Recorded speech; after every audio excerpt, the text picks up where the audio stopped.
నా ఫ్రెండ్ ని నా ల్యాండ్ ని వదిలేసి మర్యాదగా బయటికి వెళ్ళు. వాళ్ళిద్దరికి ఒళ్ళంతా కుళ్ళిపోయేలా కుళ్ళబొడి చేశాను.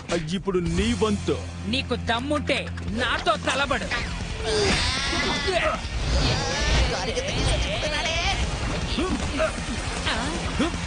ఇప్పుడు వీడిని చుట్టి కట్టే.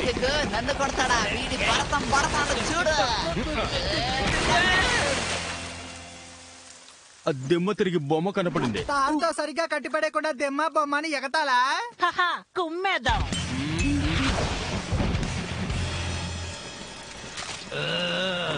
బట్టలు లేకుండా నేను చండాలంగా ఉంటాను. వాళ్ళతో మనకెందుకు పేచి, రాజీకి వచ్చేద్దాం గురూజీ. రాజీ అనేది నా కెరీర్ లోనే లేదు. అది బ్రాడ్ తో అంటే నాకు నచ్చదు. బఫే అంటే గొంతు వరకు మింగాలి, పోటీ అంటే కింద పడే వరకు కుమ్మాలి. ముంచే పంచ్ డైలాగులు చెప్పకో.